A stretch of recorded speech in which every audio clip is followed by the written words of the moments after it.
We have brought naval gameplay to a level that it's never been at in a Civilization game before. That's right, everybody. Firaxis were back today, and they did not hold back with some wonderful new insights into Civilization 7, as well as our first look, some real gameplay from the Second Age, the Exploration Age. Headed up by some folks at Firaxis Studios, with a particular mention today of Ed Beach, who we'll return to because he shared some absolute gems and insights into this game throughout the hour-some-long live stream, as well as, of course, this juicy gameplay, which focused on the civilization of Shawnee.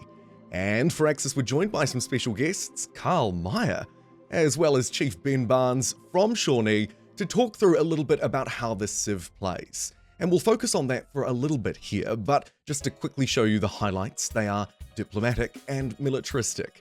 Generally speaking, they also quite like independent powers, receiving a little bit of extra food and production for each one they're suzerain of, and some combat strength there from the leader bonus as well. Favoring grasslands, they like extra food specifically from navigable rivers. And as you just noticed there, as well as here, as we move back now to some of the gameplay highlights, you'll actually receive a penalty, minus 10%, if your cities themselves aren't built on navigable rivers. And finally here, of course, you can see the leader artwork animation for Tecumseh, the historically accurate leader here in Civilization 7 for Shawnee.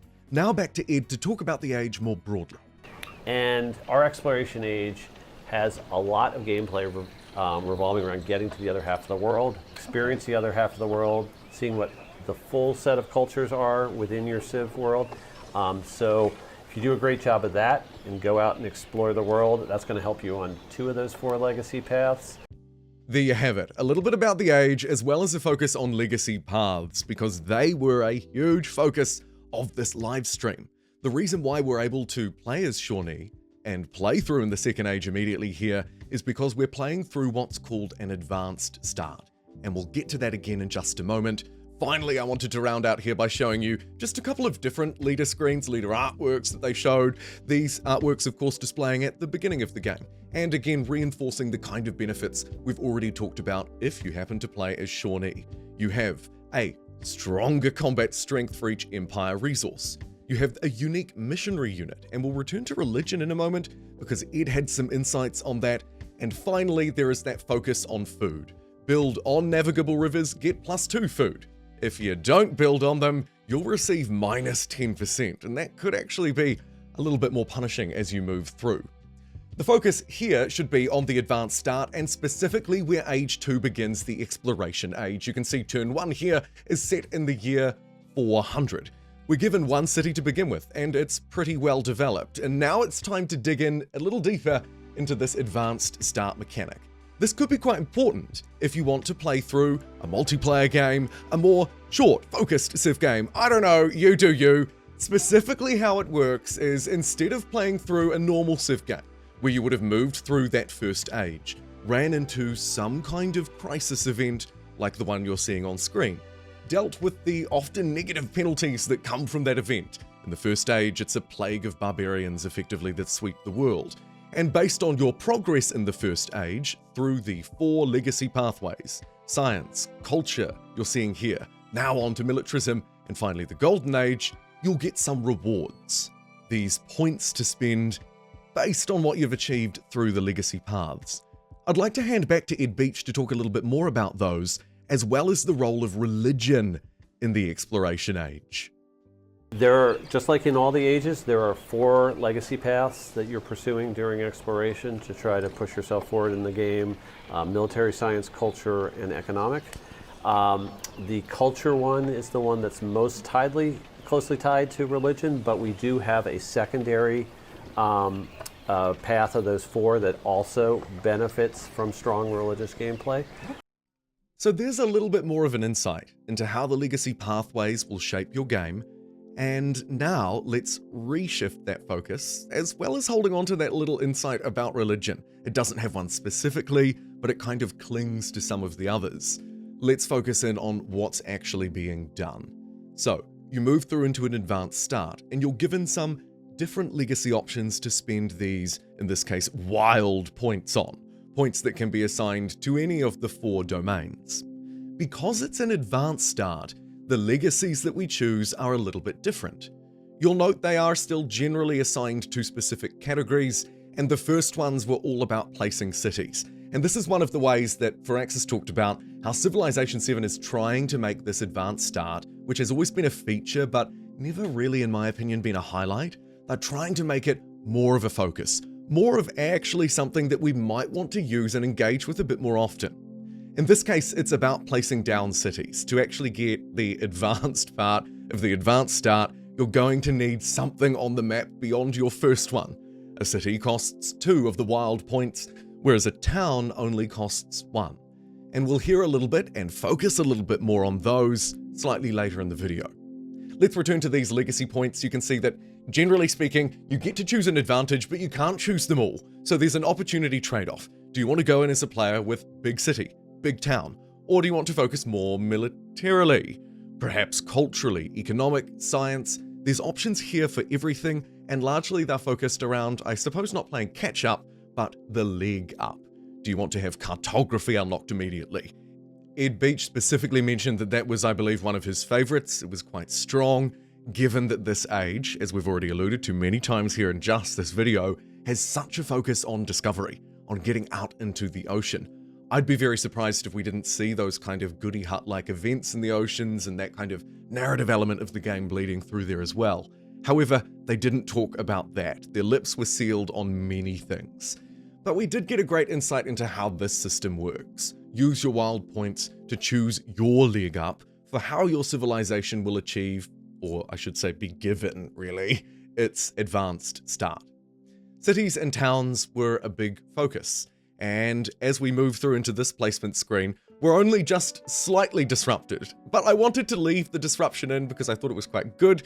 It'll give you an insight into some of the things that are returning to Civilization 7 from Civ 6. Like, for example, natural wonders and these kind of upgraded animations around them, as well as, of course, the natural features, rivers, disaster system that seems to have largely returned from Civilization 7.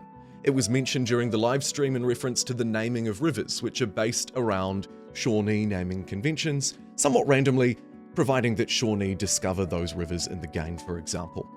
Let's return back now to the focus, placing down these cities, and then we'll move on to the naval part of the exploration age. Here we see probably our greatest look at the settler overview. This will look very familiar to you if you are a Civilization player. In this case, of course, placing down advanced cities. These come with some districts already, the kinds of things you might expect from some urban developments through to things like farms and mines. The key difference between cities and towns is that cities have the leader artwork next to their name, whereas the towns do not. Something they quickly covered in the live stream, and I think it's a great insight here and throughout the rest of this video. You can see that what we're looking at here is a town. It doesn't have the city's leader's face next to its name. And of course, generally speaking, it's a little bit smaller.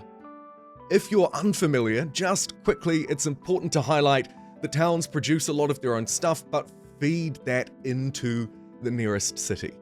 The idea behind this is that it will help reduce micromanagement a little bit in Civ 7 compared to Civ 6, where you could have a sprawling empire of 16, 20 some cities. Here you can choose to keep some as towns, and have them, in a way, kind of managing themselves a little bit, feeding their production, gold, into the main city that they're attached to. Here we also get a little bit of a gameplay insight from Ed. I'll paraphrase this one before we return to him on his naval gameplay gem. Basically, when units are placed within inside a city, within those urban districts, you won't see them animated on the map. You have to draw them out from that city before you see their art styles. And their art styles were really the second focus here. And actually, that was something that was covered far more broadly. And I'll have an important note on that actually at the end of the video. But returning to the art style of units, you can see that this somewhat generic knight unit. Every civilization basically is going to be able to build a knight, but this one looks a bit different. It looks more authentic to what Shawnee ought to look like. And they talk about how this is represented throughout every civilization, hopefully anyway, in Civ 7. No, they do. How that each civilization will have its own unique look and flair to even the generic units, as well as of course its unique ones that we've talked about already. Let's fast forward a little bit and shift our focus a little bit now away from the art style and towards what is probably my favorite insight from this live stream. Unfortunately, it wasn't backed up by any gameplay whatsoever. Again, they kept a little bit sort of coy on this one. Oh, we've got more to say. This is just a teaser. We've got more to reveal. But the focus was naval gameplay. And the key takeaway was that naval gameplay is promised to be far better in Civilization 7 than it ever has been. This is something that has me particularly interested because I think that it's something that is generally not done very well in 4X games. The most recent version of Humankind made some great iterations in that last combat update. Can Civilization 7 go one better? Go one further? Let me pass you back one last time to Ed Beach to talk about naval gameplay in Civ 7. You know, what I really am excited is that we have brought naval gameplay to a level that it's never been at in a Civilization game before. During some of these Exploration Age matches with the design team where we're going at each other in multiplayer, there have been some enormous naval battles, like 4 or 5 times the size of any naval battle I've ever seen in a Civilization game before. Wow. So the naval gameplay has taken off and gone to a new level. That's exciting. And that's really exciting to see. Yeah, that's super exciting. All right. It'll be very interesting to see how that plays out once they reveal some, and of course once we get our hands on it. I don't believe that anybody at the press event played beyond the very first age, so this is something that has been kept under, again, a lot more secrecy. A very interesting insight. I hope it plays out. I won't speculate on it anymore here. I'd like to finally focus in the last section of this video on a few more of the key insights that were shared, some of the more random things that didn't quite fit. One of the key focuses of the live stream, in the parts where they weren't showing gameplay, but they were actually talking a little bit more about Shawnee as a civilization, about how it was developed, was, to me, levels of, actually quite extreme levels of, seemingly, partnership, cooperation, back and forth.